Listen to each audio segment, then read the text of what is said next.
De Corinthiens chapitre 5, le verset 17. Si quelqu'un est en Christ, il est devenu une nouvelle créature. Celui qui croira en moi, des fleuves d'eau pure couleront de son sein. Hosanna. Les impudiques, les idolâtres, tous ceux qui ne connaissent pas Jésus, leur revenu, où ils devaient se marier. L'Ancien Testament prêche l'ombre des choses à venir. Je dis à quelqu'un qui se drogue, ne t'assassine pas, ne commets pas le meurtre. Droites sont les voies de Yahvé. Les justes y marcheront. Mais les perfides qui ne comprennent pas la révélation, qui n'ont pas reçu mandat d'enseigner l'authenticité de Jésus-Christ qui incarne toute la Bible, les perfides y trébucheront toujours pour toujours. Hosanna.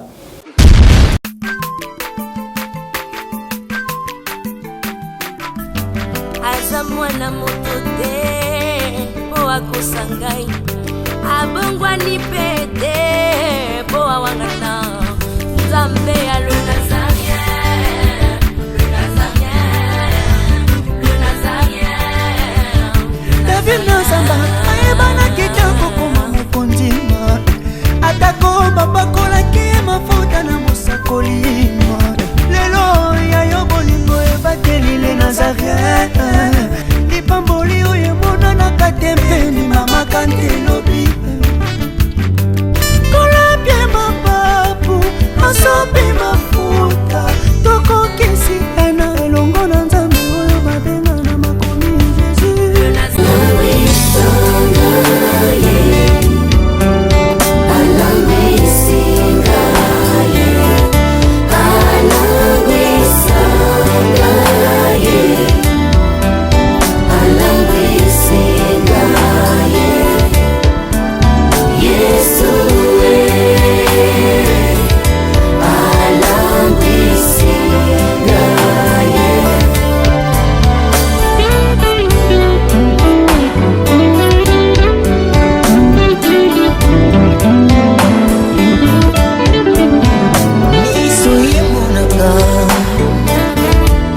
Tu as choisi de le révéler aux enfants. Laisse-moi entrer et marcher pour glaner, non pas Père éternel comme Ruth sur le champ des Boses. Je vais glaner dans les champs du royaume de mon Père. Je vais retirer les perles et les transmettre à ton peuple. Sanctifie-moi, tout préalable de l'ennemi, afin d'empêcher ces supports matériels, de laisser agir indépendamment l'esprit. Cela est déclaré nul et sans effet, au nom puissant de Jésus-Christ. Mes pensées, au niveau de mon âme, mon esprit dans toutes ses facultés, mon corps comme un canal d'expression sont soumis maintenant à toi, au nom de Jésus-Christ. Remplis ces supports, quiconque le recevra, transmets-y ta puissance en vertu de l'onction du mandat et de protection pour moi et pour les personnes qui seront à ma suite, au nom de Jésus-Christ. Amen. Bien-aimés dans le Seigneur, très chers internautes, je vous salue dans le précieux nom de notre Seigneur Jésus-Christ, le roi de gloire. Vous êtes bien en train de suivre le moindre de tous, l'évangéliste Roger Baka. Au travers cette tranche qui nous est consacrée sur le Naziréen, chaque dimanche matin, pour vous qui sortez les après-midi, dimanche après-midi, ceci est un culte, un moment de prédication, christocentré. Cela repose sur la révélation du règne messianique. Bien aimé, chaque dimanche, vous nous suivez sur le Nazaréen, afin que nous puissions ramener chez vous les trésors des nations, à savoir Jésus-Christ de Nazareth. Pour ceux qui se rappellent bien, le dimanche passé, nous avons abordé sur la noce de Cana. Nous avons dit que c'était l'ombre des choses à venir, mais la symbolique, l'exacte représentation est venue en Jésus-Christ. Bien-aimés dans le Seigneur, très rapidement, je vais courir vers un verset biblique. Lequel verset va nous permettre, bien-aimés dans le Seigneur, de savoir de quoi il sera question tout au long de prédication du dimanche. Hébreux chapitre 8, le verset 7, je paraphrase. En effet, si la première alliance avait été sans défaut, il n'aurait pas été question de la remplacer par une nouvelle. Je reprends. En effet, si l'ancienne alliance était sans défaut, il n'aurait pas été question de la remplacer par une nouvelle.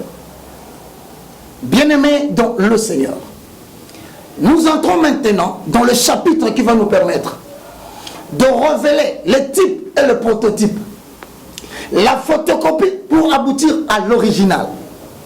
L'Ancien Testament prêche l'ombre des choses à venir. Mais donc Christ utilise l'image matérielle de certaines choses. En fait, l'utilisation de l'image matérielle, c'est pour annoncer de vérités spirituelles. Car tous les trésors, voulais-je dire tous les trésors, sont cachés en Jésus-Christ de Nazareth, mais dans des vases de terre. Bien-aimés, prenez rapidement vos Bibles. Nous entrons dans la vallée de l'inspiration. Nous sommes aujourd'hui dans Jean chapitre 4. Vous savez, Jean chapitre 4 commence du premier verset et se termine au verset 54. C'est parmi les versets les plus longs. Mais Jean aborde dans 4, 1 à 54, beaucoup de vérités qui valent la peine d'être expliquées.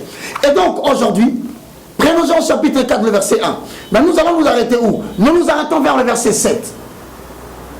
Lorsque vous prêchez sur Jésus-Christ, toute référence biblique que vous allez prendre, cela commence premièrement par le contenu historique. Parce que si vous négligez le contenu historique de la référence, vous allez rapidement aller dans le réma. Or, le réma, c'est l'inspiration ou la révélation. Différence. Les énigmes sont déchiffrables. Du genre, de celui qui mange est sorti ce qui se mange. Proverbe de Samson donné à sa femme. Et on a déchiffré cela. Pourquoi? De celui qui est fort est sorti ce qui est doux. Les énigmes sont déchiffrables par des hommes sages. Mais la Bible n'est pas composée des énigmes.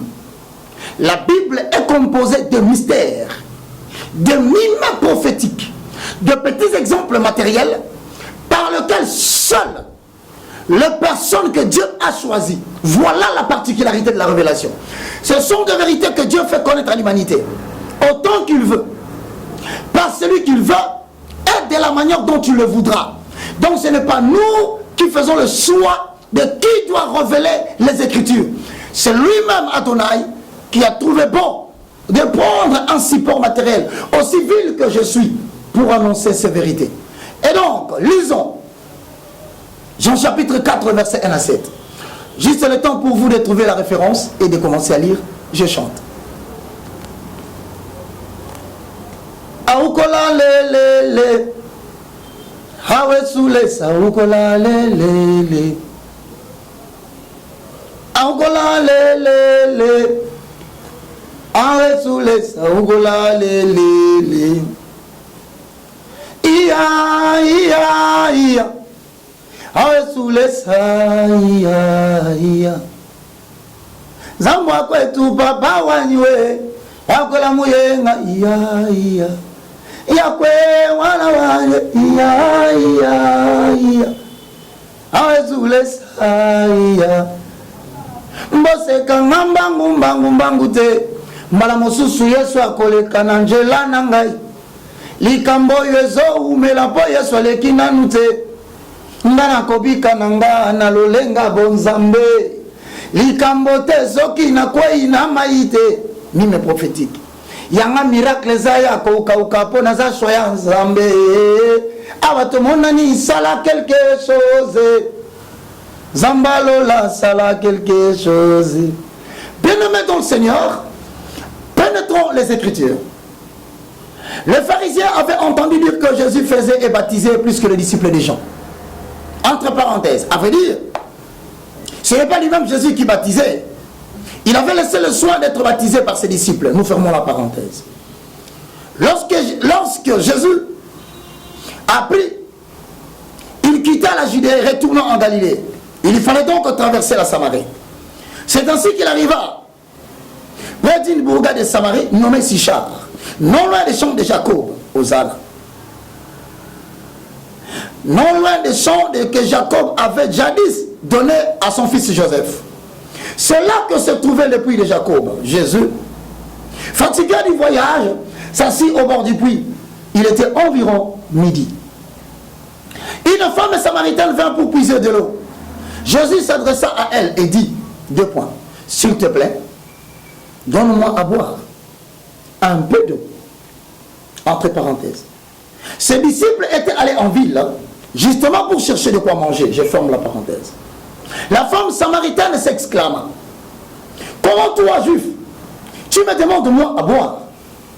À moi qui suis samaritaine, entre parenthèses. Les juifs, en effet, évitaient toute relation avec les samaritains, entre parenthèses. Je continue. La samaritaine s'exclama. Après s'être exclamée, voici ce que dit le verset 10. J'avais dit 7, mais je suis allé pour des raisons de la cause. Jésus lui répondit, si tu savais quel est le don de Dieu qui veut te faire, et qui est celui qui te demande à boire, c'est toi qui aurais demandé à boire, et il t'aurait donné de l'eau vive. 11. Mais maître, répondit-elle, la femme, non seulement que tu n'as pas d'eau, mais le puits est plus profond. D'où vas-tu tirer donc ce que tu appelles eau vive? Tu ne vas même pas prétendre plus grand que notre ancêtre Jacob, à qui nous devons ce puits, et qui a bu lui-même de cette eau, ainsi que ses enfants et ses troupeaux. Bien-aimés dans le Seigneur, parti dans le monde de la révélation. Vous allez remarquer, bien-aimés, verset par verset, nous allons expliquer. Verset 1. Les pharisiens avaient entendu dire que Jésus-Christ se faisait baptiser, plus que les disciples des gens. 2. Lorsque Jésus l'a pris, il quitta la Judée retournant à Galilée. Il fallait donc traverser la Samarie. Expliquons. Bien-aimés dans le Seigneur, vous allez remarquer ici. Jésus-Christ se trouve où? Il se trouve en Judée. Mais Jésus doit partir en Galilée. Regardez la vérité qui se cache là-dedans. Il y avait une bourgade, c'est-à-dire une ville, une contrée. Cette contrée-là s'appelait la Samarie. Voilà les caractéristiques de la Samarie. Samarie est une bourgade palestinienne. Ce n'est pas une bourgade ou une ville d'Israël. Mais Jésus est envoyé pour sauver d'abord les brebis égarées d'Israël. Mais regardez, avant même de dire certaines choses à Israël, Hosanna, Adonai va quitter, mais en passant par la Samarie. Pourquoi? Parce que la Judée se trouve là, dans ma main droite. Galilée se trouve ici, sur ma main gauche. Mais au milieu, il fallait contourner pour éviter quoi? Pour éviter Samarie. Pourquoi? Parce que historiquement parlant, Samarie est une ville qui n'avait accepté que le 5 premiers livres de l'Ancien Testament. Et donc les livres historiques qui restent, ils l'ont rejeté. De 2, ils ne s'entendaient pas avec les enfants d'Israël au sujet de quel temple fallait-il adorer. Pour eux, en Samarie, c'était sur la montagne de Garizim, où ils adoraient sur la synagogue. Il faut bien comprendre l'historique, bien-aimé. Et maintenant, Jésus-Christ, avant d'arriver là, comme il devait aller en Galilée, bien-aimé, c'est que grave, personne juif ne pouvait passer par Samarie. Mais Jésus renvoie d'abord ses disciples, Hosanna, et lui-même s'engage à passer en Samarie, une ville qualifiée impure. Est-ce que vous êtes en train de contempler? Hier, nous avons parlé de l'ablution rituelle de l'eau à travers la noce de Cana. Jésus va changer les choses. Il amène le vin nouveau régime. Mais ici, pendant qu'on invite Samarie, Jésus repousse à tout le monde. Il quitte les contrées d'Israël. Il se permet d'entrer dans le territoire palestinien pour parler avec une femme samaritaine. Écoutez maintenant la version originale du Saint-Esprit. Lorsqu'il arrive sur le puits, on appelle cela le puits de Jacob, parce que c'est une petite partie qui frôle la frontière des peuples de Judée ou de Samarie. Mais Jésus se met, pourquoi s'arrête-t-il sur le puits? Parce que, premièrement, le puits de Jacob, c'est un puits qui contenait de l'eau. Mais ce eau-là ne coulait pas. Voici ce qu'on appelle des vérités matérielles qui nous font entrer dans le monde de la révélation des vérités spirituelles que Jésus voulait annoncer à l'humanité. Ça voulait dire quoi? Le temps était fini où l'eau pouvait être bénéficiaire et apporter de l'avantage pour un seul peuple. Hosanna. Parce que le puits appartient à ceux qui l'ont puisé, à ceux qui l'ont créé, à ceux qui l'ont creusé. Mais Jésus venait dire que l'heure est en train de venir. Nouveau règne messianique, où l'Éternel va prendre le puits de Jacob, qui est bénéficiaire pour un seul peuple. Il va le transformer en fleuve qui coule, afin que le salut n'appartienne pas à un seul peuple, mais que le salut puisse traverser d'autres nations. Et maintenant, les gens qui étaient là ne comprenaient pas que l'eau là était la symbolique de Jésus-Christ de Nazareth, qui dit dans Jean chapitre 7, le verset 38, je paraphrase: celui qui croira en moi, des fleuves d'eau pure couleront de son sein. Et donc le temps de Jacob venait de finir. À vous qui vous attachez à l'Ancien Testament, la prédication est christocentrée. Que vous naviguiez Genèse, Exode, Lévitique, Nombre, Deutéronome, 1 roi, 2 rois, 1 Samuel, 2 Samuel, que vous parcouriez les livres prophétiques, toute la Bible ne parle que de Jésus-Christ de Nazareth. Voilà pourquoi ici, la femme va venir puiser de l'eau. Voilà ce qui me fait rire. Elle ne vient pas le matin, cette femme ne vient pas le soir, mais cette femme a choisi de venir à midi. Question: mais pourquoi cette femme vient à midi? Et pourquoi Jésus, maître des temps et des circonstances, croise la coïncidence de midi pour se croiser avec cette femme? Pourquoi? Parce que habituellement, dans la coutume juive ou la coutume samaritaine, on puisait de l'eau très tôt le matin pour éviter le soleil, et très tard le soir pour éviter le soleil. Mais cette femme refuse de venir le matin, elle refuse de venir le soir, elle choisit de venir à midi. Pourquoi? Réponse: elle connaissait sa mauvaise réputation. Elle savait qu'elle avait 5 maris et qu'à tout moment elle venait puiser de l'eau, au même moment que les autres. Sa vie honteuse du monde païen, sa vie honteuse en tant qu'épouse de plusieurs hommes, sa mauvaise réputation faisait l'objet de pourparlers et de moqueries parmi les gens. Alors que si vous rentrez dans l'Ancien Testament, Jacob croise sa femme sur le puits, Isaac croise son épouse, sa femme sur le puits. Bien-aimé dans le Seigneur, Moïse croise sa femme sur le puits. Qu'est-ce que cela veut-il dire? Alors que bientôt dans Jean chapitre 3, le verset 19, dans l'annonce de Cana, Jésus prétend être le marié. On lui pose la question, il dit: lorsque la mariée est avec le marié, peut-il se plaindre de quelque chose? Mais maintenant que Jésus, en accord avec Jean 3, 19, il dit qu'il est le marié, où se trouve donc la mariée? Jésus vient de rencontrer une épouse sur le puits de Jacob. Et quelle est cette épouse? Une nation païenne qui connaît beaucoup d'hommes, qui s'est beaucoup pataugé dans la saleté. Mais Jésus est en train d'annoncer de manière prophétique: bientôt je vais quitter Israël pour aller chercher une épouse parmi les nations païennes. Une nation qui ne m'a jamais connue, qui a connu beaucoup d'hommes, qui s'est épousée, qui s'est mariée à des dieux que je ne connais pas. Et moi, je viendrai purifier cette femme. Et la femme en question était représentée par cette femme samaritaine, Hosanna. La femme vient à midi, bien-aimée dans le Seigneur. C'est alors que vous verrez, quelque part lorsqu'on demande à Jésus: Elohim a 3 fois saint, mon fils, ma fille est malade, elle pique des crises. Jésus dit: il n'est pas bon de donner la nourriture des enfants aux chiens. Qui était le chien? Rentrons dans les Écritures, bien-aimés dans le Seigneur. C'est très merveilleux la prédication de la parole. Lisons le verset 5. C'est ainsi qu'il arriva près d'une bourgade de Samarie nommée Sichar, non loin du champ de Jacob. Jadis avait donné à son fils Joseph. C'est là que se trouvait le puits de Jacob. Jésus, fatigué du voyage, s'assit au bord du puits.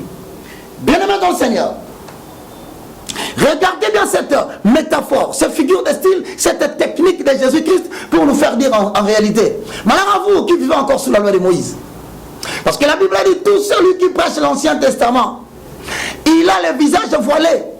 Et le voile est ôté lorsque le cœur se convertisse en Jésus-Christ. Ce verset voulait tout simplement corroborer avec ce verset, qui voulait dire en d'autres termes: Moïse, lorsqu'il entrait dans le lieu, dans la tente d'assignation, la Bible dit lorsqu'il priait en sortant, son front était couvert d'un rayon solaire. Mais maintenant, il ne pouvait pas permettre aux enfants d'Israël de voir le soleil directement. Il fallait le couvrir par le voile. Voilà pourquoi entre le lieu saint et le lieu trop saint, il y avait le voile qui séparait les deux endroits. Or, le soleil qui apparaissait sur le front de Moïse, en accord avec le voile qui était déchiré, qui séparait le lieu saint et le lieu très saint, cela se fait au même moment que Jésus meurt sur la croix. Donc, le corps qui était sur le front de Moïse, qui n'était pas permis aux gens de voir à cette époque-là, c'est le soleil Jésus-Christ de Nazareth. Le voile qui séparait le lieu saint et le lieu très saint, qui empêchait tous les sacrificateurs qui tiraient au sort par le Tumim et l'Urim, le souverain sacrificateur qui devait entrer dans le lieu très saint. Ce voile, c'était Jésus. Voilà pourquoi sur la croix, lorsqu'il a rendu l'âme, la Bible dit, le voile se déchira de haut en bas. Ça veut dire que le temps était venu où les pécheurs, les impudiques, les idolâtres, tous ceux qui ne connaissaient pas Jésus, l'est revenu où ils devaient se marier à ces peuples-là. Hosanna. La femme a dit, Jésus lui dit, femme, donne-moi à boire. Mais regardez très bien, bien-aimé dans le Seigneur. Elle va demander quoi? Jésus demande de l'eau. Comment Jésus peut-il se permettre de demander de l'eau à une femme samaritaine désignée païenne? Je vais vous dire la vérité, bien-aimé dans le Seigneur. La Bible est remplie de mystères. Ne vous permettez pas de prendre les Écritures si vous n'avez pas reçu l'onction de mandat pour l'annoncer au peuple. Autrement dit, vous communiquez la mort au peuple de Dieu. Parce que les Saintes Écritures sont la révélation du Saint-Esprit. Cela devient une lettre morte et qui peut provoquer la mort de plusieurs personnes à l'église. Et pourquoi pas la misère dans une nation. Donne-moi de l'eau. Regardez bien, notez. L'eau, la relation entre Dieu et l'eau, pour des raisons de culture biblique. Lisez dans la Bible. La source d'eau vive. Psaume chapitre 23, le verset 2, c'est Dieu. Ésaïe 55, 1, l'eau, c'est Dieu. Jérémie 13, c'est Dieu. Jean 4, 10 à 14, c'est Dieu. Apocalypse 21, 6, c'est Dieu. Apocalypse 22, 1, première partie, c'est Dieu. Ça, c'est la symbolique de l'eau. Regardez bien. L'eau est utilisée aussi comme jugement. Parce que Jésus-Christ, c'est le jugement de Dieu sur ce qui concerne la sanction du péché et la mort sur la terre. En accord avec quoi? En accord avec Genèse chapitre 7, le verset 17. Bien-aimé dans le Seigneur, l'eau, si vous regardez bien, par rapport au peuple égyptien, Hérodote dit ceci. Sans le Nil, l'Égypte serait un désert. Et donc, bien-aimé, l'Égypte aussi connaît ces fléaux-là, parce que l'eau joue un rôle important. Je descends. Vous savez que Dieu a pourvu à l'eau à plusieurs occasions. Pourquoi? Parce que Agar, dans Genèse chapitre 21, verset 15 au verset 19, elle voulait voir la mort de l'enfant. Le petit qui pleurait, rejeté par son père Abraham, sur conseil de Sarai, tout un monde de révélations qu'on doit vous expliquer. Mais l'eau apparaît dans le désert. Encore une fois, Dieu répond. Les Israélites dans le désert, en accord avec Exode chapitre 17, le verset 1 à 6, Nombre chapitre 20, le verset 1 à 11, vous allez voir que l'eau avait perdu de sa saveur. Dans le désert, Israël a connu le problème de l'eau. Je m'en vais vite vous dire encore les fonctions symboliques de l'eau. Je vous dis ceci, bien aimé dans le Seigneur, la Bible c'est de la révélation. Droites sont les voies de Yahvé, les justes y marcheront. Mais les perfides qui ne comprennent pas la révélation, qui n'ont pas reçu mandat d'enseigner l'authenticité de Jésus-Christ qui incarne toute la Bible, les perfides y trébucheront toujours pour toujours. Bien aimé dans le Seigneur, voici les fonctions symboliques de l'eau. Notez. L'eau est utilisée comme une malédiction. Dans Genèse chapitre 49, le verset 4. Dans Ésaïe chapitre 57, le verset 20. Dans Jude, le verset 13. L'eau est utilisée comme un malheur. Dans Psaume 42, le verset 8. Dans Psaume 69, le verset 2. Ensuite, dans Psaume 14, 16. Dieu protège le sien par les eaux. Psaume 18, 16. Psaume 124, le verset 2. Au verset 6. Ésaïe chapitre 43, le verset 2. L'eau, symbole de la purification des péchés. Ésaïe 1, 16. Ézéchiel 36, le verset 25. Ephésiens 5, 26. Hébreux 10, 22. Enfin, l'eau, symbole du Saint-Esprit et de la paix céleste. Ésaïe 44, 3. 1 Jean 7, 38 à 39. Ésaïe 35, le verset 6. Jérémie 31, 11, Zacharie 14, 6 à 9, Apocalypse 22, premier verset. Rentrons dans notre écriture, bien-aimés dans le Seigneur. Nous sommes dans le livre des Jean, au chapitre 4 où nous avons lu. Pénétrons la vallée de l'inspiration. Le verset 9. Le Samaritain s'exprime. Comment toi qui es juif, tu me demandes moi à boire, moi qui suis samaritain? En effet, le juif et le samaritain ne peuvent pas manger sur la même coupe. Jésus lui répondit, si tu savais les dons de Dieu que Dieu veut te faire, et qui est celui qui te demande à boire? Tu lui aurais toi-même demandé à boire. Explication. Quand Jésus-Christ parle de l'eau vive, en contradiction avec le puits de Jacob, Jésus est en train d'annoncer l'eau courante, c'est-à-dire en d'autres termes, bien-aimé dans le Seigneur, ce paralytique qui attendait que l'eau puisse bouger sur la piscine, parce que le premier qui tombait, après que l'eau soit agitée par l'ange, était sauvé. Mais maintenant, puisque cette eau ne pouvait pas sauver tout le monde, cela restait sur place, cela ne coulait pas. Il fallait que cette eau soit remplacée par l'eau courante, en d'autres termes, l'eau qui marche. Jésus-Christ est venu auprès des paralytiques comme l'eau courante, l'eau qui marche. En d'autres termes, bien-aimés dans le Seigneur, Jésus disait à la femme, leur revenu sur le puits n'a bénéficié que pour Israël et le peuple limitrophe. Jésus, comme l'eau qui bouge, il est venu pour apporter le salut partout dans le monde. Bien-aimés dans le Seigneur, qui que vous soyez, nous avons toujours besoin de boire de l'eau. Parce que la composition chimique de l'eau,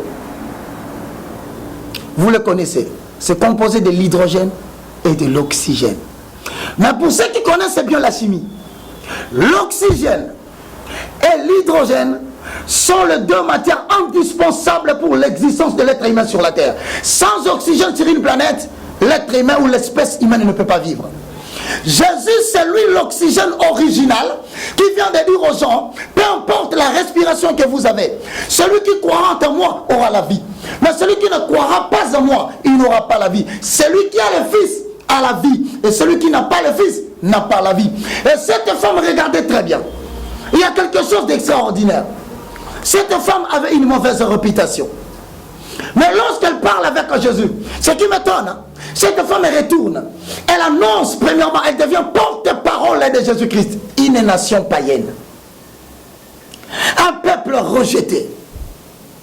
Une femme à la mauvaise réputation va rentrer et devenir porte-parole de Jésus. Et ce qui m'étonne, personne n'a parlé de la mauvaise vie de cette femme.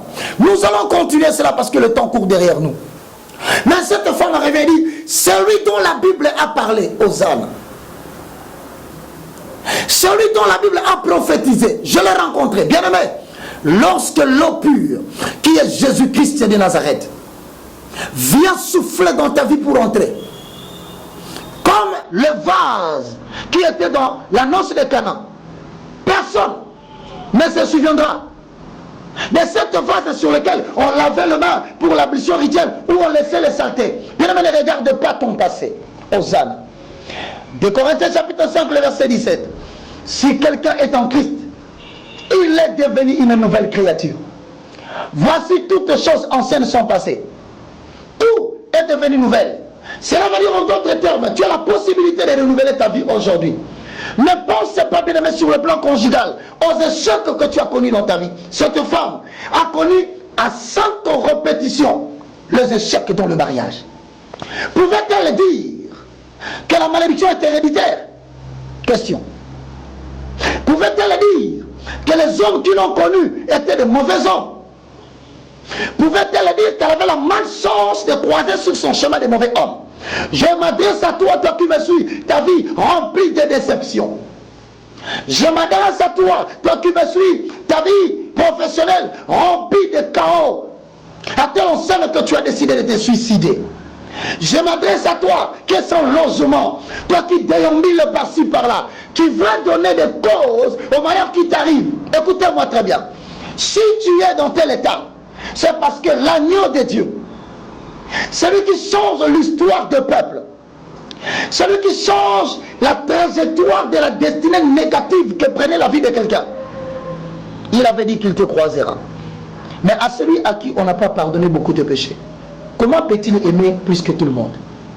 Voilà pourquoi on posa la question à Jésus. Cet enfant est né, Il est né aveugle. Dis-nous, est-ce ses parents qui ont péché? Est-ce sa maman ou c'est lui-même? Jésus répondit, vous ne comprenez pas le mystère de Dieu. Ce n'est ni son père qui a péché, ce n'est ni sa mère, ni lui-même, mais cet enfant que soit accompli la parole de Dieu en lui. Et donc, nous, les nations païennes, nous avons vécu dans le péché. Nous ne nous condamnons pas. Mais Jésus-Christ nous avait prédestinés pour la manifestation glorieuse de sa gloire dans le règne messianique. Voilà pourquoi Israël aujourd'hui, Paul pose la question. Dieu a-t-il abandonné Israël? Loin de là. Dieu l'a-t-il rejeté? Moins encore. Mais c'est afin que tout le peuple des nations païennes soit accompli. Ensuite, l'Éternel sauvera Israël en dernier lieu. Et donc, je vous dis, vous qui êtes à la maison, réjouissez-vous. Réjouis-toi, stérile, toi qui n'enfantes pas. Car les enfants de la délaissée seront beaucoup plus nombreuses. Ésaïe 43, si tu traverses les eaux ne te submergeront pas. Je dis à quelqu'un qui traverse la vallée de l'ombre et de la mort. Je dis à quelqu'un rejeté par sa famille. Je vois une femme prostituée qui regarde sa vie et qui a honte. Je regarde un garçon qui a perdu son père et sa mère tout droit dans les yeux. Je regarde une personne solitaire qui croit qu'il est rejeté de tous. Bien aimé, cette femme samaritaine, rejetée de tous, avec sa réputation mauvaise, cela ne concernait pas Jésus. Ce qui est important, quel est le témoignage que tu rendras de Jésus? Combien croiront si Jésus peut passer dans ta vie? Que diras-tu aux gens si Jésus pouvait changer ta condition? Et donc quand tu es épouse de l'Éternel, bien-aimé dans le Seigneur, voici l'annonce de la première partie. J'ai dit l'ombre des choses à venir, c'était le puits de Jacob. Et donc la loi de Moïse ne concernait que les enfants d'Israël et ne procurait que bonheur et paix pour les enfants d'Israël.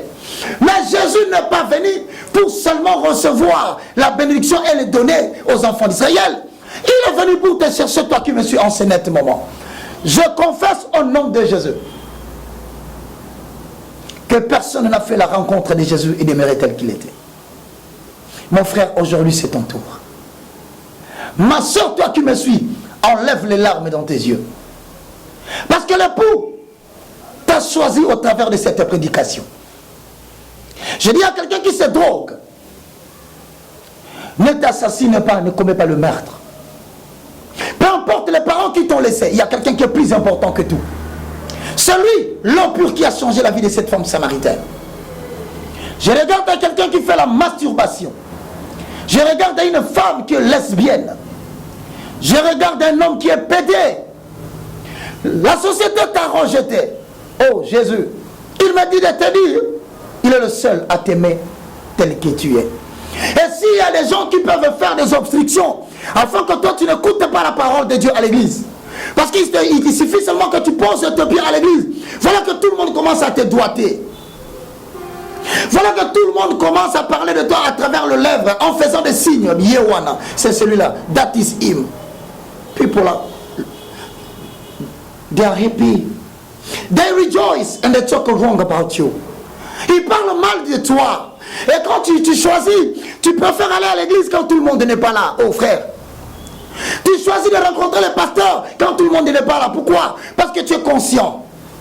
Mais ce qui est bon, bien aimé dans le Seigneur, Jésus t'a choisi. Et si Jésus te choisit, personne ne peut te rejeter. Parce qu'en Jésus, tout édifice est bien coordonné. S'élève pour devenir un temple saint dans la maison de l'Éternel. Bien-aimé dans le Seigneur, cette femme, dans le chapitre 4, le verset 11, je paraphrase. Il dit, mais maître, répondit la femme, non seulement que tu n'as pas de seau pour puiser de l'eau. Elle appelle Jésus maître. Ça veut dire quoi? Seigneur, ici bien-aimé dans le Seigneur, au sens du respect, une femme qui pouvait être prostituée, elle n'avait pas perdu toutes ses qualités. Que personne ne se moque de toi. Combien même que tu commettras des fautes, mais en toi, il y a des dons de Dieu qui sommeillent. En toi, il y a la grâce de Dieu qui sommeille. Vers, bien-aimé dans le Seigneur, le verset 12. Écoutez ce que la Bible dit. Hosanna. Tu ne vas pas prétendre être plus grand que notre ancêtre Jacob, auquel nous devons ce puits, et qu'il a bu lui-même, et son nom ainsi que ses enfants et ses troupeaux. Voilà ce que ça voulait dire. Ça voulait dire tout simplement ceci. Bien qu'étant en partie d'origine non juive, la femme samaritaine prétendait descendre d'Éphraïm et de Manassé, qui était le fils de Jacob, en accord avec quoi? Avec Jean chapitre 1, le verset 51. Bien vers le verset 14, je vais plus vite parce que nous allons courir derrière le temps, mais nous reprendrons toujours le prototype et les types. 14. Mais celui qui boira de l'eau que je lui donnerai n'aura plus jamais soif. Bien plus, l'eau que je lui donnerai deviendra en lui une source intarissable qui jaillira jusqu'à la vie éternelle. Jésus se présente comme la source d'eau vive, c'est-à-dire, bien-aimé dans le Seigneur, comme la sagesse même aux âmes. En accord avec le Proverbe chapitre 13, le verset 14. Proverbe 18, le verset 4.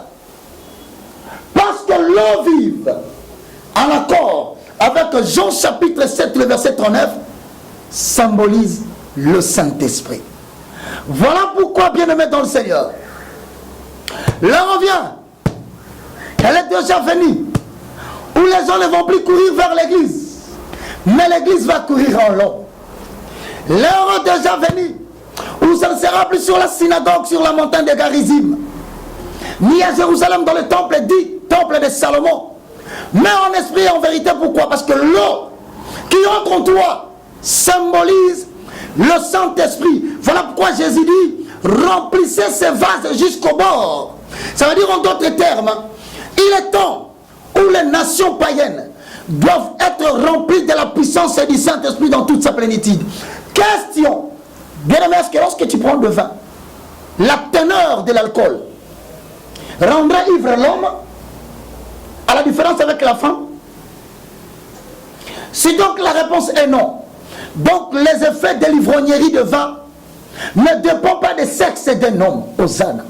Cela ne dépend pas de la couleur de la peau d'un homme, parce que la teneur de l'ivresse est la même pour l'homme et la femme.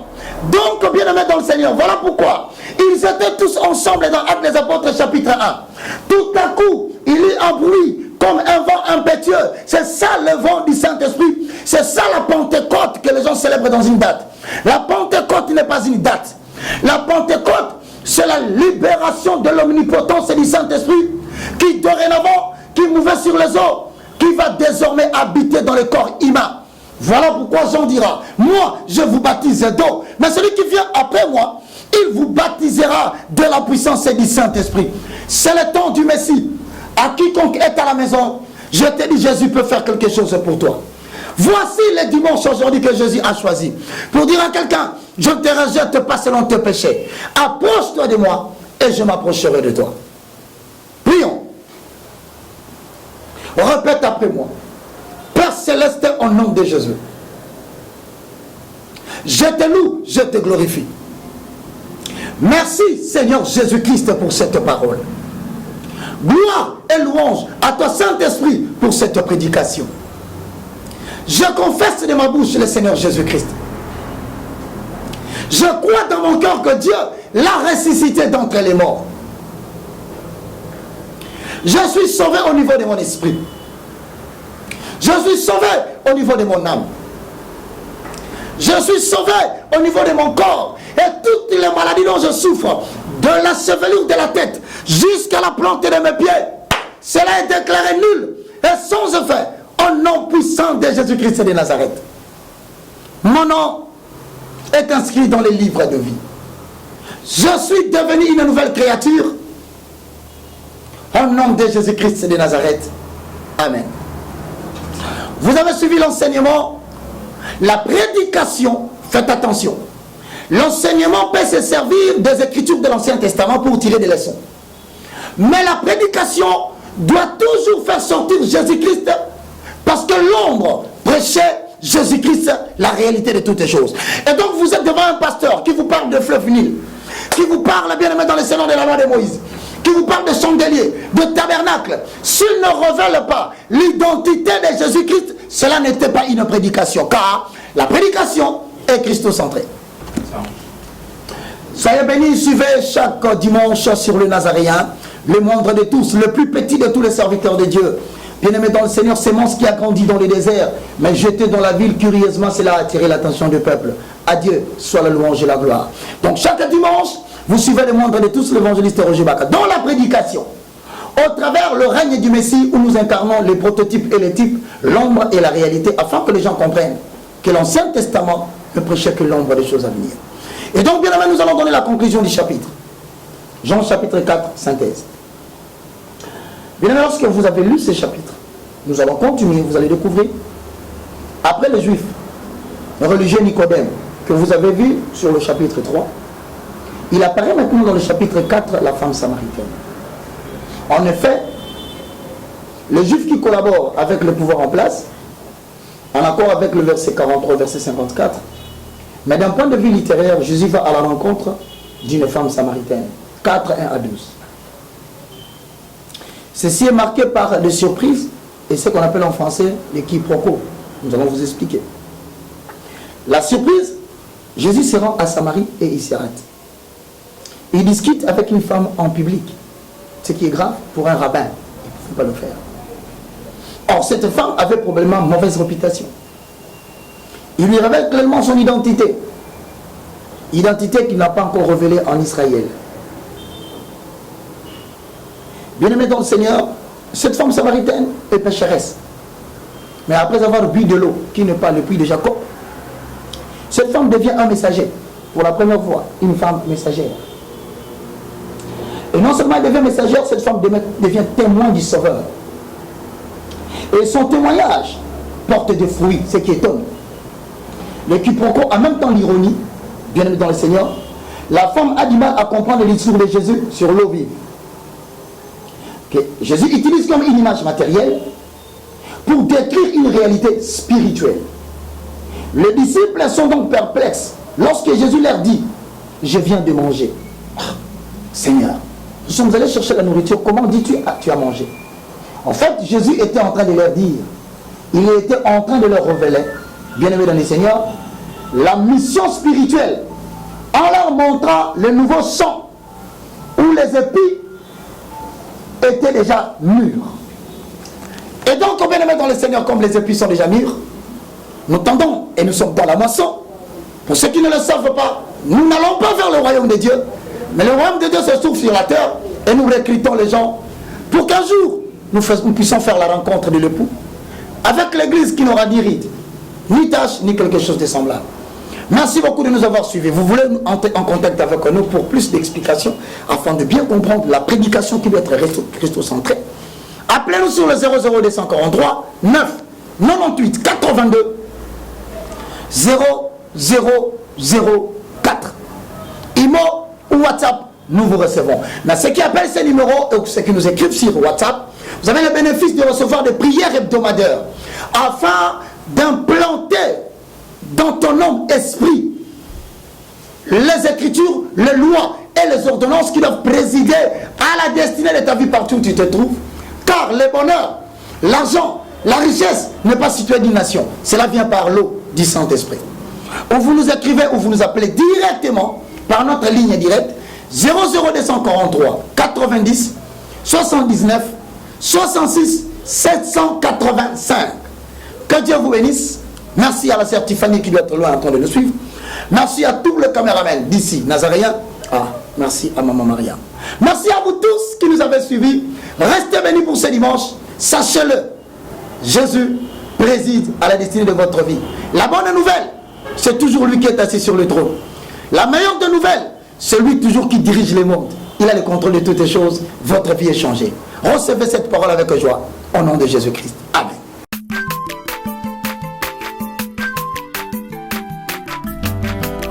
Mwana moto te po akosangai abongwani pete po awangana Nzambe ya le Nazarien, le Nazarien, le Nazarien. David Nazamba ayebana kete